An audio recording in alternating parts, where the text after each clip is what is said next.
আসসালামু আলাইকুম রহমতুল্লাহ। প্রিয় চাঁদপুরবাসী, সবাইকে আমার আন্তরিক শুভেচ্ছা ও অভিনন্দন।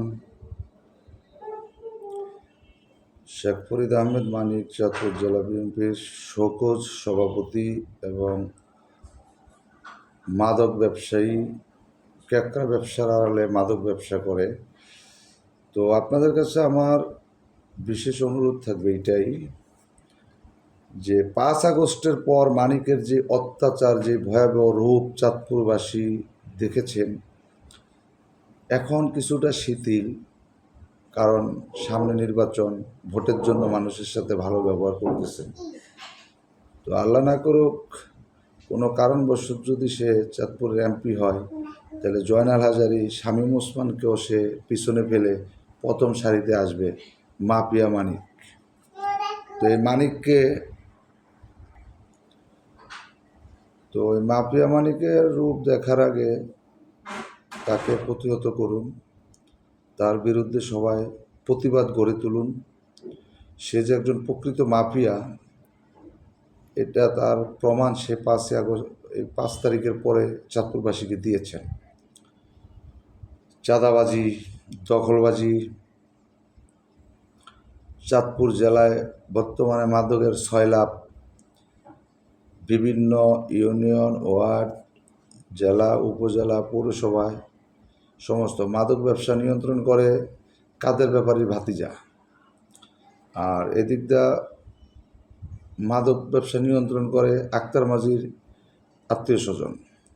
আক্তার মাঝির মেয়ের জামাইও বিগত দিন আওয়ামী লীগের রাজনীতির সাথে সম্পৃক্ত। সব আওয়ামী লীগের দোসররা পালাতক, সে এখনও বহাল তবিয়াতে চাঁদপুরে ওপেন প্রকাশ্যে দিবালকে ঘুরে বেড়াইতেছে।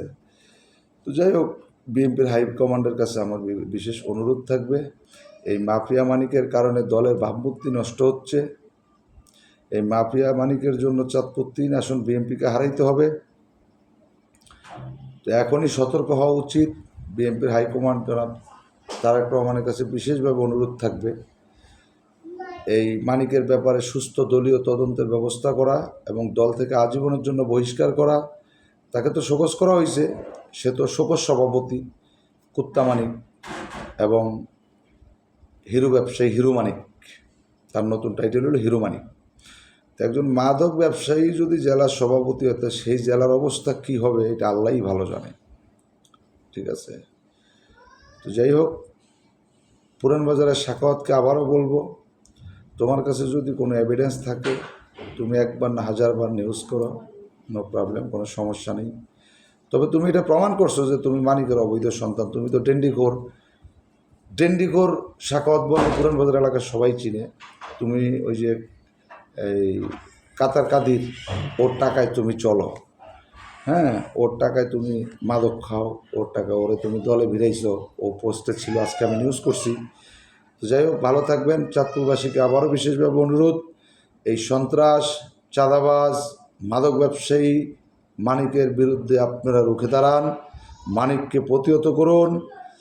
শহীদ প্রেসিডেন্ট জিয়াউর রহমানের আদর্শের রাজনীতির সৈনিক যারা, ত্যাগী, নির্যাতিত 17 বছরের যারা দলের কমিটি থেকে বঞ্চিত, যাদেরকে দল থেকে বিতাড়িত করেছেন, এই মানিক সিন্ডিকেট থেকে সবাইকে বেরিয়ে আসতে হবে, সবাইকে প্রতিবাদ করতে হবে, রাজপথে নামতে হবে।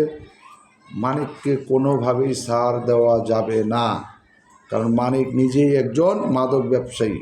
ক্যাকড়া ব্যবসার অন্তরালে সে হিরোইনের ব্যবসা করতো, তার যথেষ্ট এভিডেন্স আমার কাছে আছে। মানিককে আমি চ্যালেঞ্জ করলাম, যদি মানিক মনে করে যে আমার সাথে প্রকাশ্যে চ্যালেঞ্জে আসবে, ওকে ডান, আমিও চ্যালেঞ্জ করলাম। আর এই যাবৎ আমি যত নিউজ ও ফেসবুকে স্ট্যাটাস দিয়েছি, আমার কোনো নিউজই ভিত্তিহীন না, প্রত্যেকটা নিউজের এভিডেন্স ডকুমেন্টস দিয়েই দিছি।